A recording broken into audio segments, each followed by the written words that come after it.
What up, YouTube? It's Knowledge of Self-Determination. So I'm back with another video talking about Trump and his ban on 7 Muslim countries. My first video, for those of you who've seen it, is titled, "Is it fair for Trump to not allow admission into the country from these particular I'm sorry. Is it fair for Trump to restrict admission to the U.S.? I forgot the title of my own video for a second there. Is it fair? A lot of people say no, it's not fair. Trump says that he wants to keep America safe from terrorism. Now, there's so many ways to blow holes in that argument that is not even funny. So I'm gonna just go ahead and get right into it. But before I do, remember from my last video, like I said, I'm not choosing sides, and I'm not trying to tell anybody what side to choose. I know what side I'm leaning on. I'm just not trying to sway anybody else's opinion on what they should think. You think whatever you want to think. But while you're thinking about your particular position on this, keep all this information in perspective, because it is not a good look at all for Trump or for America at all, really. I mean, to be quite honest with you, it's not a good look. Let's see. Now, the messed up thing is that the ban strictly targets Muslim countries, specifically targets Muslim countries. Let's see. Comments by Trump indicating that he would exempt members of Christian minorities in those countries have fueled accusations that the measure specifically targets Muslims. So it's Trump, basically hating on Muslims for the most part. However, the travel ban does not include a few other important Middle Eastern countries, also with a Muslim majority. To assume, as some have done, that the latter countries were exempted because the Trump organization has vested business interests there would be to ignore former Vice President Joe Biden's parting advice. Quote, question a man's judgment, not his motives. End quote. And well, if I'm going to question your judgment, I'm going to question your motives too. So, spoken like a true politician from Joe Biden. In any event, let's see. The ostensible motive of Trump's executive order is, quote, protecting the nation from foreign terrorist entry, end quote. Now, this is where the holes start to get blown into Trump's argument of protecting Americans from terrorism. Now, that's first and foremost. Let me make this point here that now there are studies that have shown this, and statistics are usually as good as the sources, but I mean, if you're an American, you can pretty much see for yourself. You have a better chance of being beaten, harassed, or murdered by the police in this country than to be killed by a terrorist. Think about it. When was the last time you ran across a terrorist? And when we talk about terror, what has America been doing in a lot of other countries? America's armed forces have been committing menacing acts of terror on millions of people for quite some time. People in the Middle East, and especially in the Muslim countries, don't want America there telling them how to live and what they can and cannot do.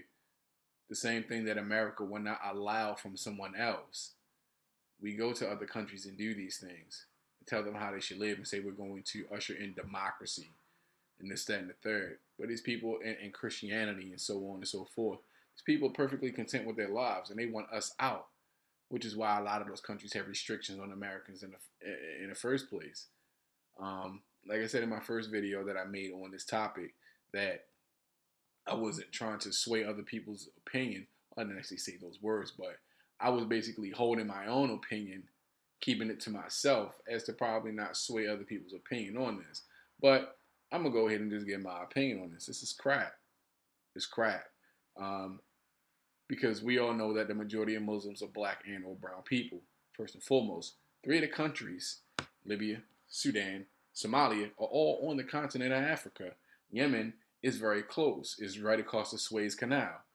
Um, Now I wanted to give a little bit of information on the Suez Canal, but I don't have my references right here in front of me.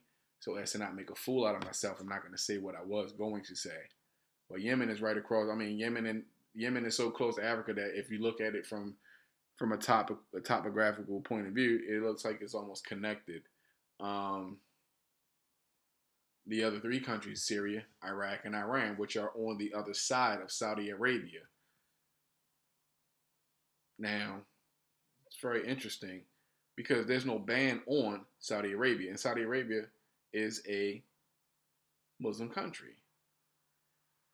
So, I mean, and the United Arab Emirate, I don't know if I'm saying that right. Apologize if I'm not saying that right. Another country, Egypt, is another Islamic country. There aren't bans on any of these countries whatsoever.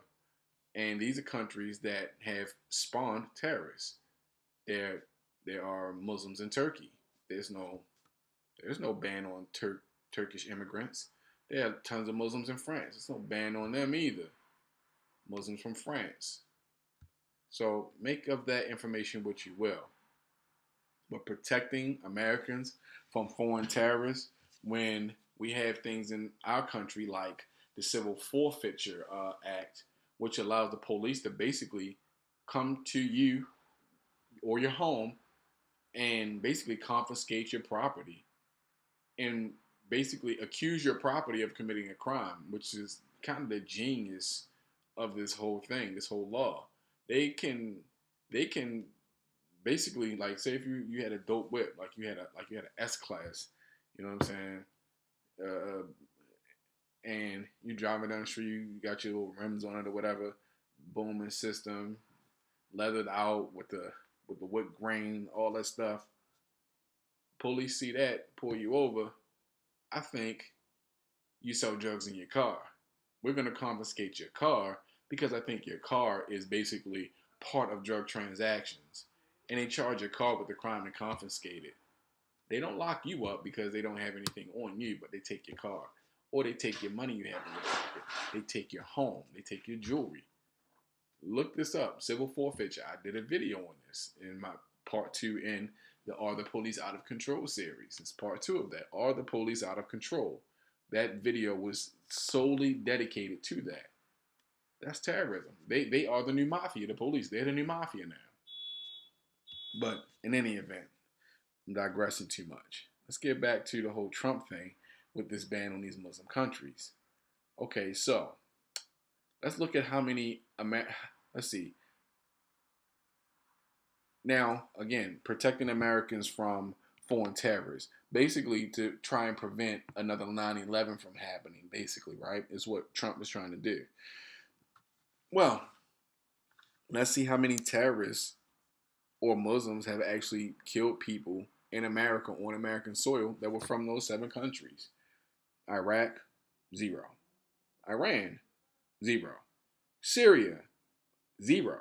Yemen, zero. Libya, zero. Somalia and Sudan also follow with zero. Yeah. So these countries that the bans and the restrictions are on have never done anything to harm Americans. But yet Trump wants to sell this narrative that he's trying to protect Americans from foreign terrorists while doing business with countries that, have actually harmed American citizens. Like, I'm going to read this real quick. When it comes to Saudi Arabia, the United Arab Emirates and Egypt, during the same time period, almost 3,000 Americans were killed. And I'm assuming that's collectively in all three of those countries. Still, people from those countries are allowed into the U.S. President Trump still has ownership in his business empire, and he holds multi-million-dollar leasing and development deals in more dangerous countries he has left off that list. This raises some serious questions about how he came to plan the details of what people are calling the Muslim ban. Right? So, I've also done a video on Trump and basically asking, is he in violation of the Constitution? And I asked that question because, again, like I just read, still has ownership in his business empire. And as the president of the United States, he is not supposed to have ownership of his business empire and be currently raking in profits from his businesses while he is the president. But he continues to do so. He is in violation of the Constitution as we speak. Will this man be impeached? Will he be impeached? That is the question. Let's see. Let's see. And we're gonna break down that 3,000 number. We're gonna break that down. And give you the number for each one of those countries. So let's see. Sorry, just bear with me for a second, guys. Okay. For Saudi Arabia, the number is 2,369. For the UAE, the United Arab Emirates, 314. Egypt is 162. And this is according to CATL. It is the Cato Institute, a conservative think tank. Conservative, which usually translates into Republican, right? This is their list that they put out. But in those other countries, now mind you, Saudi Arabia has the highest number of American deaths, right? But yet there's no ban on Saudi Arabia. Why? Because Donald Trump does business with these people. How fair is that? Is this ban really legitimate? Or is this a business deal for Trump? Is he really taking the office of the President of the United States seriously? Or is this just another business deal for him? I mean, really, you need to think about that for a second. Again, I'm not telling people what to think either way. But what it looks like to me is that Trump doesn't have the American people's best interests at heart. Protecting the American people from Islamic terrorists is one thing. But to actually allow people from the countries that have actually harmed American citizens and then claim you're doing this solely to protect American people, that's an oxymoron.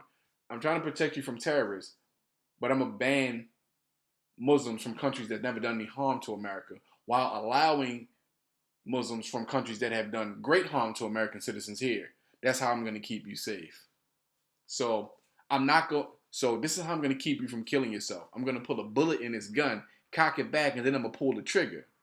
But I'm going to keep you safe. Like, it makes absolutely no sense is the point that I'm trying to get at. It's BS, basically. But again, you guys make up your own minds. Make up your own decisions. The people have the power. The people have the power. We have veto power. You understand what I'm saying? Like, the people have the power. The government should not be running us. We should be running the government. We should not be subservient to a government that only allows certain types of individuals to actually work in it. You know, it's the people that live life every day in this country that should be calling the shots. That's how, at least that's how a democracy is supposed to work. But if you actually read the Constitution, then you know that we don't live in a democracy. We live in a republic. If you say the Pledge of Allegiance every day, you know that. To the republic for which it stands. I could break down that whole thing, but I'm not going to because the video isn't about that. But again, take this into consideration. Take this into consideration. The Cato Institute, CATO, a conservative think tank, comparing figures for those of some countries left off the banned list. There should have been plenty of countries that were on the banned list. There are tons of Muslim countries out there. Turkey has a large Muslim population. France now has a large Muslim population, even though they're not the dominant population. They have quite a bit. Saudi Arabia, the UAE, so on and so forth. Remember, Saudi Arabia, over 2,300 Americans killed. The UAE, 314. Egypt, 162. You understand what I'm saying? Syria, Iraq, Iran, Yemen, Somalia, Sudan, Libya, 0 American lives. 0. So far as killed on U.S. soil, which means that they probably don't pose any terrorist threat to us, but Saudi Arabia quite possibly do. So I just wanted to hit you guys with that one. Let me know what you guys think in the comment section about this, because I don't know about you all, but I think this is really some pretty this is pretty heavy stuff. This is pretty heavy stuff, and American people should be made aware of what's going on, which is why me and a lot of other brothers take the time to do this. And again, I want to give a shout out to a lot of brothers, in the brothers in the LDBC who all did videos on this. But one of the last videos I watched was the LVZ video, and he actually put this into a pretty good perspective so far as what Trump's actual motive could possibly be. Is this a war on black and brown people that Trump is trying to create? I mean, is it? Let's think about the new Missouri law where kids can't get in fights in school. If you do, your kid will be charged with a felony. Felony. You're a little kid. You're preschooler. Well, maybe not preschool, but you're first grader, your second grader, your elementary school kid can get into a fight. I got into fights in elementary school. I got into a lot of fights in elementary school. Imagine if I had a felony on my record from elementary school, where I would be right now. Because felonies on your record, they disable you in society. And it actually drives you into a life of crime. You'd be hard pressed to find somebody that'll give you a shot as a felon, even though they have programs out there. But a lot of the things that you want to do in your life, you'll have a really hard time doing things like trying to find housing, going back to school. There's a lot of things you can't do or are very difficult to do when you have a felony on your record. Just think about that. Or the Louisiana law where resisting arrest is now a felony, right? Now, let's think back to Jacqueline Craig and her 2 daughters that were arrested after they called the police after her white neighbor decided to choke her son because he threw some trash allegedly outside of his home, right? There are laws, child abuse laws that are supposed to be out there to protect children. The system failed this young man, this little boy, this 7-year-old kid, and his mom. She ended up being arrested. But think about this. The whole time, now one of the charges the cop charged her with in his paperwork when he wrote his report was resisting arrest. She called the police. She was never under arrest in the first place. So how could she be resisting if she was never under arrest initially?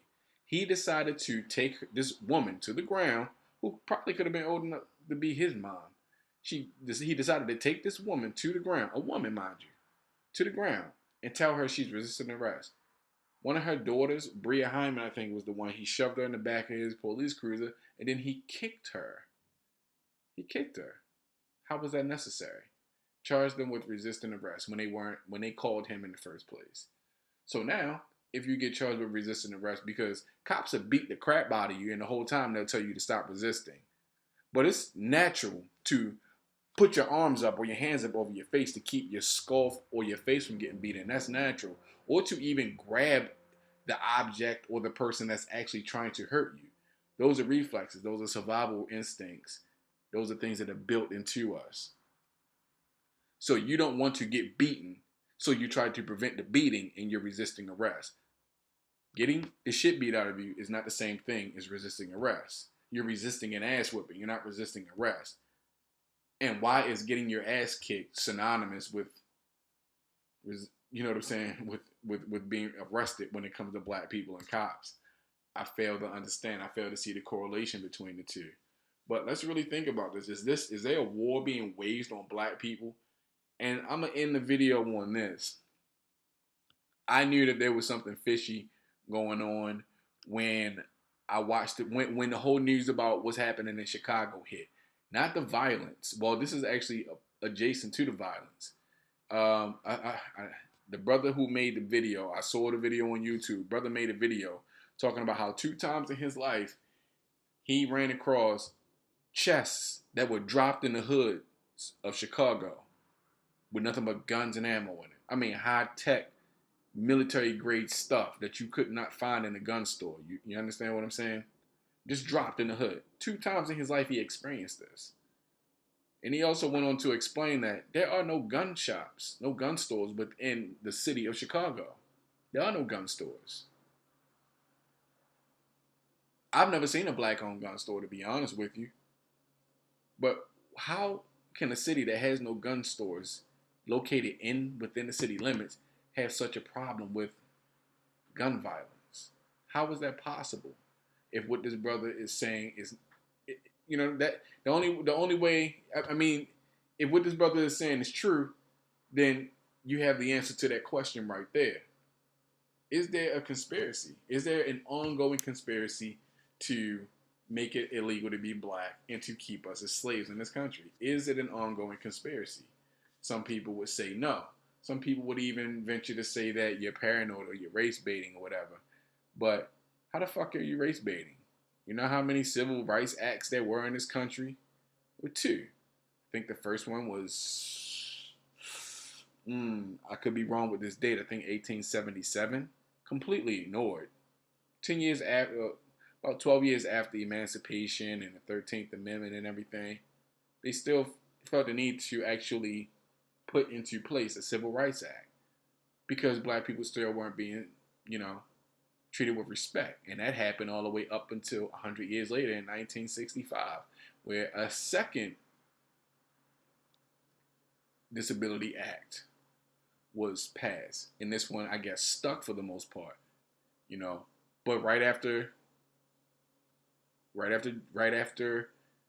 emancipation and the 13th Amendment, white America's response to that was the Ku Klux Klan and Jim Crow. For the next 100 years, they were allowed to treat us like crap, even though we weren't slaves anymore, even though we had the 14th, 13th, and the 15th Amendments. And the 5th Amendment, which talks about due process, but they had to make the 14th Amendment to kind of reinforce the 5th Amendment. Right? 100 years of us not being slaves, but still being treated like slaves, being treated like pieces of crap. And then you get in 1961 or between 61 and 63, President Nixon's war on drugs, which was really the war on the civil rights and black power movement. The next year after that, we get COINTELPRO. And you can look on Wikipedia or any other source and see what their modus operandi was in COINTELPRO to basically cut the head off the black community and completely leave us flailing on the ground with no aim or direction, right? So after they effectively killed all our leaders in the 60s and 70s, then they introduced crack cocaine into our communities. And my videos, the history of the police and their relationship with black people in this country, you can look up and subscribe to the channel, and you'll be able to find those 2 videos. Part 3 is coming soon. I know I've been saying it a lot, but I've been kind of busy, so I've been only able to work on it piece by piece. But is there a war against black people in this country? We had the racial disparity in the prison system, which has been well documented that black people are harassed more by the cops, then abused more by the cops, face more racial disparity through the judicial and legal system than other races of people, especially white people. I mean, it just goes on and on and on and on and on. The 100-to-1 ratio, where a black person with 5 grams of crack, or what was it, 5 grams of crack, gets 5 years in prison, in contrast to a white dude with 500 grams of cocaine gets sentenced to the same amount of time as the black dude with just 5 grams of crack. You do the math on that. What do you think? And now with these new laws, like I talked about in Missouri and Louisiana, now with the Muslim ban and the majority in 3 of the countries are in Africa. Look, you make up your own mind. You tell me what you guys think about the situation. I'm gonna go ahead and end the video here. It's knowledge of self-determination. Do not be afraid to put injustice and inequality on blast. The longer you sit around sitting on your hands and not saying shit, the more you're going to be a victim. Learn how to fight, learn self defense, arm yourself because it's getting real. It's getting real out here. If you don't know how to protect yourself, what good are you to the people who depend on you? Mentally, physically. Now to self determination, like, learn, and subscribe. I'm out. Peace. Oh, and just to add, a couple of more things that I forgot before I ended the video. Let's see. Some things that Trump said. Trump called Saudi Arabia the quote unquote world's biggest funder of terrorism. This was in 2011. He said this, right? On Meet the Press in 2015, Chuck Todd asked Trump why the U.S. should have diplomatic relationships with Saudi Arabia if the country funded terrorism. Now, mind you, this was 4 years later in 2015. You know, quote, the primary reason we are with Saudi Arabia is because we need the oil, end quote. Trump said, quote, now we don't need the oil so much, end quote. He continued, quote, like it or don't like it, people have backed Saudi Arabia. What I really mind, though, is we back it at a tremendous expense. We get nothing for it. Saudi Arabia has been a major U.S. ally for decades, from 2011 to 2015. Saudi Arabia has been the top destination for U.S. arms exports. So just let that sink in for a while. U.S. arms exports. So we export weapons to Saudi Arabia, and then they fund terrorists with them. So I'm gonna go ahead and end the video, man. I just wanted to add that little bit of information there to give more insight and perspective on this whole quote unquote terrorist ban garbage. But yeah, I'm out. Peace.